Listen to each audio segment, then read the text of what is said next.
Hello friends, welcome back Spanish shader நண்பர்களே. இன்றைக்கி இந்த வீடியோவில் பார்த்தீங்கன்னு வச்சுக்கோங்களேன், மிக முக்கியமான ஒரு எச்சரிக்கையான ஜோதிட விஷயங்களையும் ஒரு எச்சரிக்கையான ஜூஸ் பற்றி தாள்களையும் தான் பார்க்க போகிறோம். என்னடா சொல்கிற, தெளிவாக சொல்கிறா அப்படின்னு நீங்கள் கேட்கலாம். இப்போ வெயிலுக்கு பார்த்தீங்கன்னு வச்சுக்கோங்களேன், நாம் எல்லாருமே ரொம்பவே கடுப்பாயிட்ருக்குறோம். ஏடா வெயில் அந்த அளவுக்கு சுட்டெரிக்குது.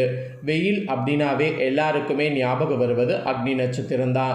நிறைய பேர் இப்போ அக்னி நட்சத்திரம் ஆரம்பிச்சிருச்சா, அதனால தான் இப்படி இருக்கா அப்படின்ட்டு கேட்குறீங்க. ஸோ அப்படி கேட்குறவங்களுக்கு நினைக்கிறவங்களுக்கு சொல்கிறேன், இப்போ அக்னி நட்சத்திரம் இன்னும் ஆரம்பமாகலை. அக்னி நட்சத்திரம் ஆரம்பமாகாமே இந்த மாதிரி இருக்குதுன்னா, அப்போ அக்னி நட்சத்திரம் ஆரம்பமானால் எப்படி இருக்கும் அப்படிங்கிறத நீங்களும் யோசிச்சுக்குங்க.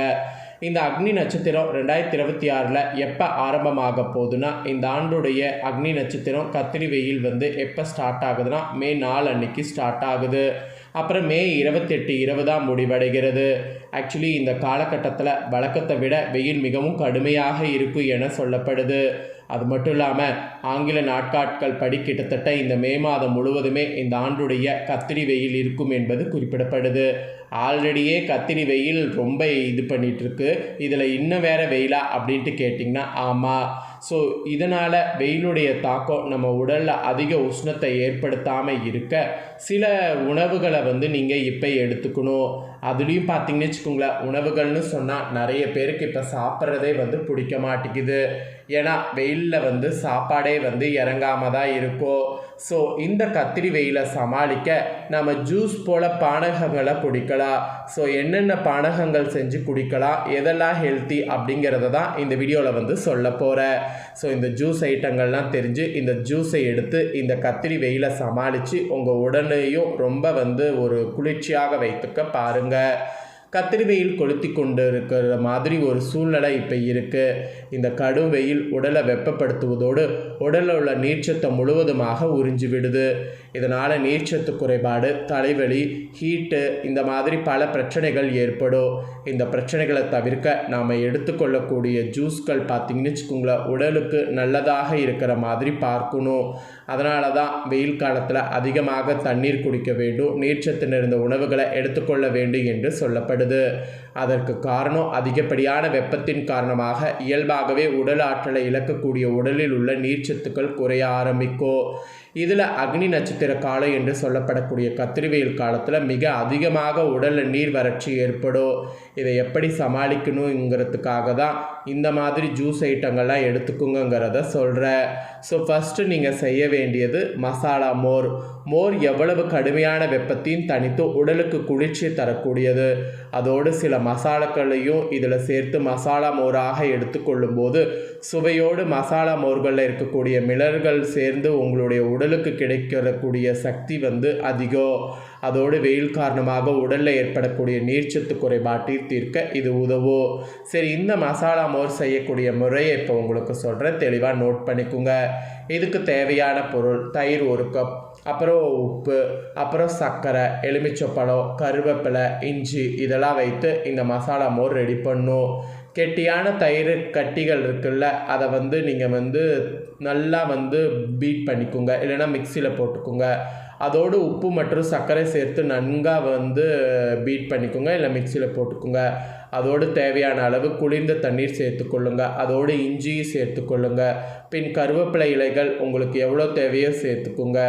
இதெல்லாம் சேர்த்து கடைசியாக எலுமிச்சை சாறு, பெருங்காயம் 1 சிட்டிகை இதெல்லாம் சேர்த்து கலந்து குடித்தீங்கன்னு வச்சுக்கோங்களேன், மசாலா மோர் அப்படி உடலில் வேலை செய்யும்.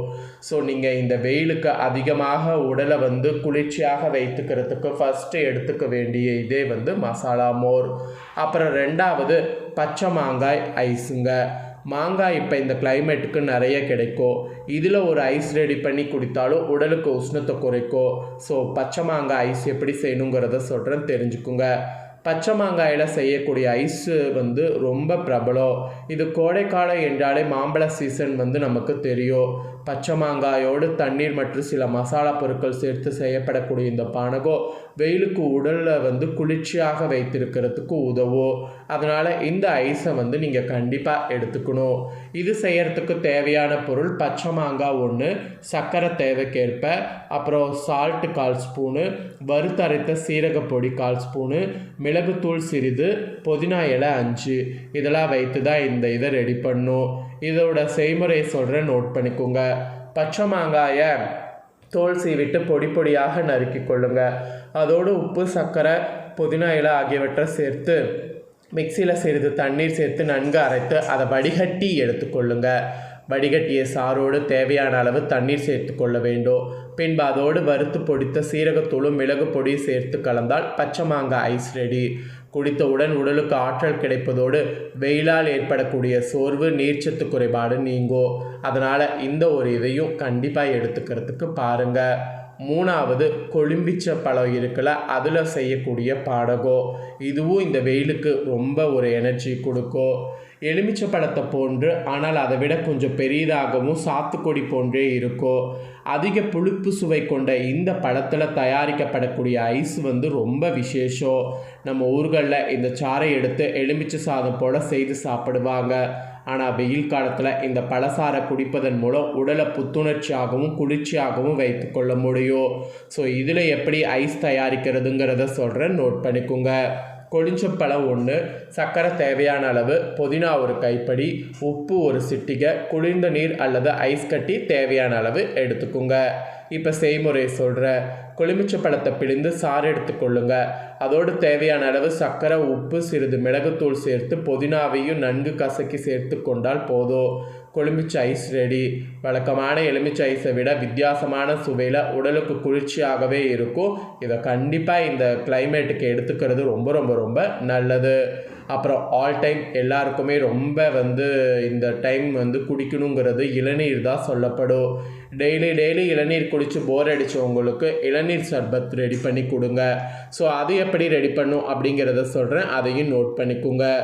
இளநீர் மருத்துவ குணங்கள் பற்றி நம்ம தனியாகவே சொல்ல வேண்டியது நிறைய இருக்குது.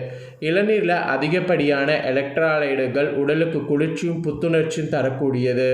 குறிப்பாக வெயில் காலங்களில் இளநீரை அதிகம் எடுத்துக்கொள்வதால் வெப்பத்தால் உண்டாகக்கூடிய சிறுநீர் கடுப்பு குறையும். நேரடியாக இளநீரை அப்படியாகவும் குடிக்கலாம் அல்லது சர்பத் செய்து குடிக்கலாம். இதுக்கு தேவையான பொருள்: இளநீர் தண்ணீர் 1 கப், இளநீர் வழுக்க 1 கப், அப்புறம் சுகர் சிரப் இல்லைனா சர்க்கரை தேவையான அளவு. இப்போ செய்முறை சொல்கிறேன். இளநீர் வழுக்குகளை பொடி பொடியாக நறுக்கி கொள்ளுங்க. அது ஒரு கிளாஸில் சேர்த்து இளநீரை ஊற்றி சுவைக்கேற்ப மிக குறைவாக சுகர் சிரப் சேர்த்து கொள்ளுங்க. தேவைப்பட்டால் ஐஸ் கட்டிகள் சேர்த்து குடிக்கலாம், இல்லைனா விட்டுறலாம். இது உடலை மிகவும் குளிர்ச்சியாக்கும். அதனால் இதை கண்டிப்பாக எடுத்துக்கோங்க. ஸோ இந்த மாதிரி வெயிலுக்கு பார்த்திங்கன்னு வச்சுக்கோங்களேன், இந்த மாதிரி எல்லாம் எடுத்துக்கணும் என்பது குறிப்பிடப்படுது. இதெல்லாம் எடுத்துக்கும் போது உங்களுக்கே பார்த்திங்கன்னு வச்சுக்கோங்களேன், உடலில் இருக்கக்கூடிய சூடு குறைவதை நீங்களே உணரலாம். அதனால் இதெல்லாம் எடுத்துக்கோங்க. இதை நீங்கள் எடுத்துக்கிறது போல் உங்கள் ஃப்ரெண்ட்ஸ் ஃபேமிலியில் எடுத்துக்கிறவங்களும் நினச்சிக்கிங்கன்னா இந்த வீடியோவை அவங்களுக்கும் ஷேர் பண்ணுங்கள். அவங்களும் வீடியோ பார்த்து இதெல்லாம் எடுத்து பயன்பெறட்டும். இதே போல் புதிய தகவல்களை தெரிந்து கொள்ளணும்னா மறக்காமல் நம்ம சேனலை சப்ஸ்கிரைப் பண்ணுங்கள், கூட பெல் பண்ண ப்ரெஸ் பண்ணுங்கள்.